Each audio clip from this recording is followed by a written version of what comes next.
হয়, মোৰ নাম মহম্মদ ফিৰাজুল হক। মোৰ ঘৰ বিলাচীপাৰা। মই আজি AIUDF দলৰ জন্মলগ্নৰে পৰা এই দল কৰি আছোঁ। হয়তো সকলোৱে জানে, আমাৰ দলীয় কৰ্মীসকলে, আমাৰ নেতা কৰ্মীসকলে, যে যোৱা তিনিটা টাৰ্মছত টিকট বিচাৰিছিলোঁ। এইবেলিও মই টিকট প্ৰত্যাশী হিচাপে আছিলোঁ। আশা কৰিছিলোঁ মোৰ দলৰ কৰ্মীসকলে যে এইবেলি টিকট নিশ্চিতভাৱে দিব। কিন্তু দেখা গ'ল যে আজি টিকটটো বেলেগ ঠাইলৈ প্ৰদান কৰিলে। কাৰণ এইটো আমি বিচাৰি নাপালোঁ। আজি যোৱা 3 মাহ আগত যিজন ব্যক্তিক, যিজন প্ৰাৰ্থীক আজি বাছনি কৰিছে, 3 মাহ আগতে জইন কৰিছে এইটো দলত।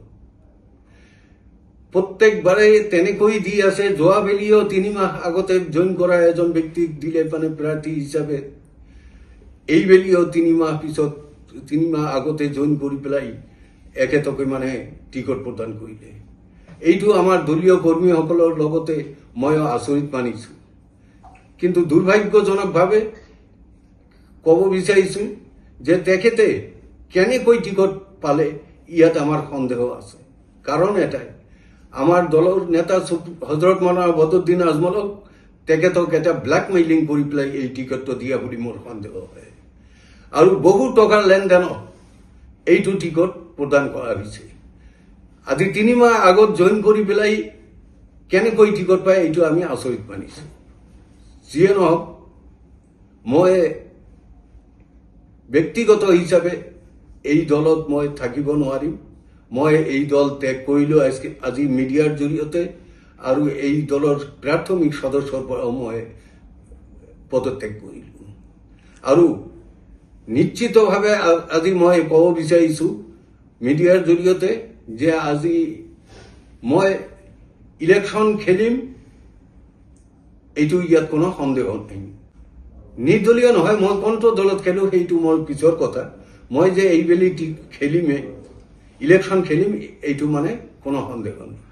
কাৰণ চাওক, তেখেতে 3 মাহ আগত জইন কৰিছে, আৰু এই 3 মাহ পিছতে তেখেতে টিকট দি দিলে। এটা ষড়যন্ত্ৰ কৰি মানে তেখেতক জইন কৰাইছে। আপোনালোকে জানে যে জৰুৱা বীৰ সিঙত ঠিক তেনেকৈ আজি টিকট প্ৰদান কৰা মুহূৰ্তত তেখেতক নতুনকৈ জইন কৰাইছে, আৰু এইটো লৈ কেনেকৈ বিক্ষোভ আৰম্ভ হৈ গৈছে। কিন্তু মোৰ ধাৰণা, ইয়াত বহু টকাৰ লেনদেন হৈ পেলাই তেখেতক টিকটটো দিছে। ইয়াত নিশ্চিত এইটো খাটাং। অকল বিলাচীপাৰা প্ৰাৰ্থীয়ে যে হাৰিব সেয়া নহয়। এখেতে 2-3 হাজাৰ ভোট পাব নে নাই সন্দেহ। কিন্তু ইয়াৰ লগে লগে গৌৰীপুৰ, ধুবুৰী, বীৰ সিং, জৰুৱা বীৰ সিং, তিনিওটা সমষ্টিতে যে হাৰিব, এইটো খাটাং কৈ কৈছো, একদম খাটাং হাৰিব যাব। ধুবুৰী লোকসভাৰ অন্তৰ্গত যিকেইটা সিটত মানে AIUDF খেলিব, সেইকেইটা নিচিহ্ন হৈ যাব। এয়া আপোনালোকে জানি লওক, এইবাৰ 2টাৰ পৰা 3টা সিট পায় নে নাপায় সন্দেহ আছে। মই চাওক, এতিয়া আৰু শেষ সময়, এইটো সিদ্ধান্ত লৈছোঁ। মই এই দলৰ পৰা পদত্যাগ কৰিলোঁ, প্ৰাথমিক সদস্যৰ পৰা পদত্যাগ, আৰু মই দলীয় টিকট নাপালেও মই এইবেলি মানে খেলিমে, যিকোনো দলৰ পৰা মই খেলিমে। ধুবুৰী জিলা ইনচাৰ্জ সম্মানীয় ধুবুৰীৰ সমষ্টিৰ বিধায়ক নজৰুল ইসলাম সাহেবে একছত্ৰীয়ভাবে ৰাজত্ব কৰাৰ চেষ্টা চলাইছে। তেখেতে টকাৰ বিনিময়ত কাক ক'ত কেতিয়া প্ৰাৰ্থিত্ব প্ৰদান কৰে তাৰ ঠিক ঠিকানা নাই। গতিকে মই ভাবোঁ তেখেতে বহু টকাৰ লেনদেনত এইবিলাক টিকট প্ৰদান কৰি আছে, এয়া মই জানিব পাৰিছোঁ। এই ক্ষেত্ৰত মই বদৰুদ্দিন আজমল সাহেবক মই ক'ব বিচাৰিছোঁ যে তেখেতে যোৱাবেলি 10 লাখ ভোটত হাৰিছে, আৰু অহা দিনত তেখেতক ইয়াৰ পৰা লোকসভাৰ পৰা টিকট নিদিয়ে। এই টিকটটো তেওঁ ব্লেকমেইলিং কৰি নজৰুল ইসলামে লোৱাৰ এটা মানে চিন্তা কৰি আছে। এইটোও খাটাং।